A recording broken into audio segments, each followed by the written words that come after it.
Hey, it's Denise. I'm speaking my piece, and I'm here with three-time world champion Miss Katie Moon. Katie, congratulations on this world championship. Just talk to me about the competition. 490 to win. Is there something that you feel on the runway to know it's going to be a good jump, especially when it's coming down to those final ones? Yeah, I feel like, gosh, thank you. We really are just trying to get every jump as close to perfection as possible, but there are so many variables that things can vary differently on every jump.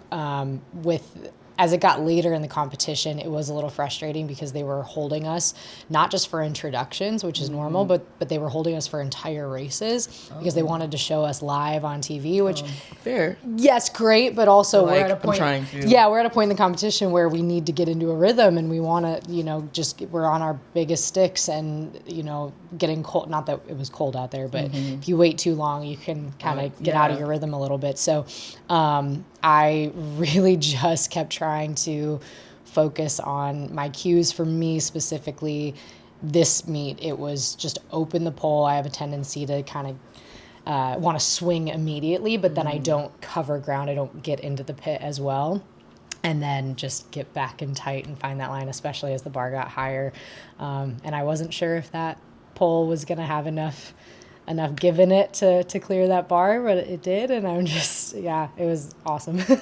Defending that world title. And, back in 2021, you jumped 490 to win in Tokyo. How does it feel to come back here 4 years later and kind of still be able to replicate that success? It feels awesome. I hadn't jumped a 90 bar since Budapest, so it's been over 2 years. So, that 90 bar as a woman is just there aren't many women that have done it. So to do it, especially in a championship setting with everything on the line, that's all you can ask for. It was very special. And then this time with your family in the audience too. I know Tokyo was real quiet. Yeah, it was so good. It was definitely a very different experience.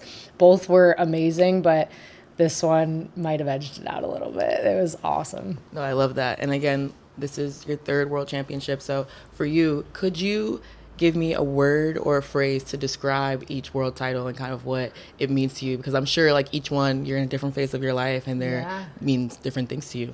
Yeah, gosh. This one, I will say just like peace, just in that like my inner mental state was just so calm and peaceful and just happy. Being with my husband full time, which was remote from my coach. It was the first time we had done that, but I was in the best headspace I've possibly ever been regarding the sport.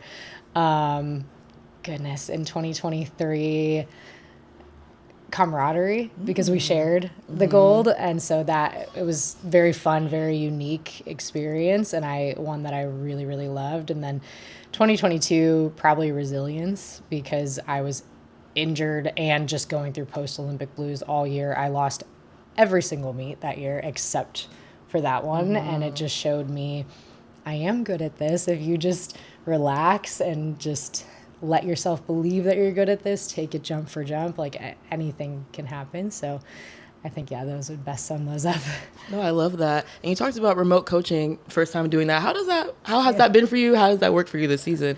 It's been great. My coach had always said the goal is to get to a point where I can do most of it on my own, where he's taught me most of what he can. And don't get me wrong, I'll work with him until I retire, but I think I'm able to have my jump sessions and either send him videos throughout the session or just after we debrief. But technically, I feel like I've gotten the majority of what we're working on. And then he just sends me my lifting, my sprinting, and I can do all that on my own, no problem. So yeah, being able to just go to the track whenever I want.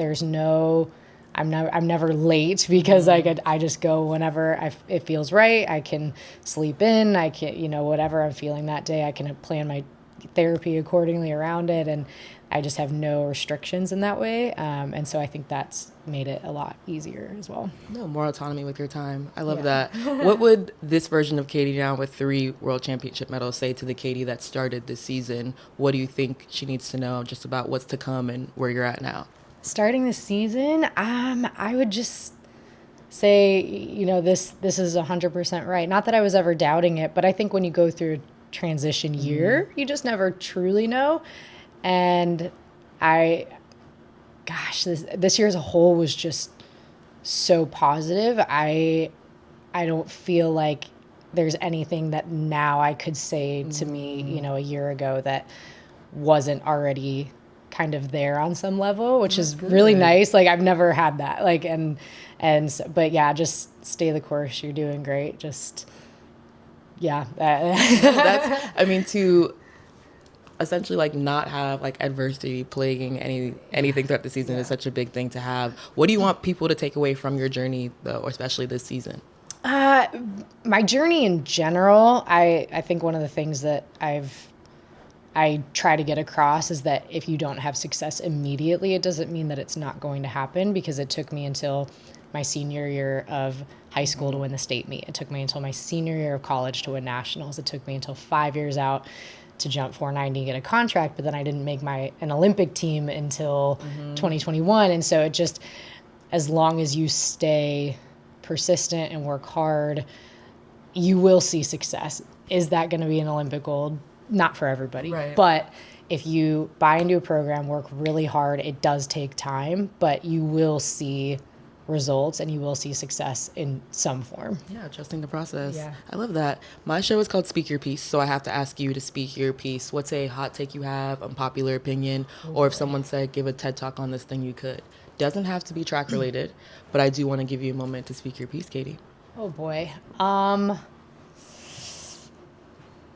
You're probably going to want to edit this because it's going to take me a second to think of something. All good. Oh gosh, if we want it to be something just fun and not track related, I am obsessed with perfumes, and I have tried hundreds of them. That's like my big thing right now. Do you have a top 3 smells for us? What perfumes are your best? Three's tough, but I think one of my favorite ever is Celine Eau de California. It's kind of unisex. It's got like the Palo Santo kind of vibe to it. I definitely like more warm, woody, could go unisex type fragrances. I like Gypsy Water by Byredo, or G Water. I guess that's not an appropriate term anymore. And then, goodness, Another 13 by Le Labo is like a classic. It's one I get the most compliments on, I would say. Okay. You should give us some perfume reviews. Yeah. We would take that. But as far as a hot take, I've ever had. We've gotten a lot. I'm trying to think of one recently that I've gotten since. Yesterday, Dylan Beard kind of talked about how there needs to be a change of like how track and field athletes are supported, like from like, I guess his point was some people, you're not considered a professional athlete without a shoe contract. So how all that happens, that was a hot take that we talked about inside track and field yesterday. Interesting. Yeah, well, I think in pole vaulting, it's actually kind of the opposite. A lot of people, like if there are athletes that will, go to a street vault, take prize money, which that does technically signify that you're a professional athlete, but then, they say they're a professional athlete. I'm like, yes, technically. But that it's not like the NFL or the NBA where it's very like, yeah, I'm a professional football player. You play in the NFL. Like track and field's a bit more abstract. And so, yeah, I guess I wish there was a way that I mean, now if you say you're an Olympian, that's pretty much guaranteed. But like before I was an Olympian, I was still jumping heights that were the best in the world. But because I couldn't call myself an Olympian, people that are not track and field fans, they don't get it. Right. And so it's like, oh, are you going to the Olympics? Oh, not yet. Oh, okay. And they just kind of like check out. And so it's just very abstract, like the level of what a professional track and field athlete is. So I guess I wish, there was a way to like, that the general public could maybe understand it more. But yeah. Hey, it's Katie Moon, and I am speaking my piece. See ya. Bye. Thank you.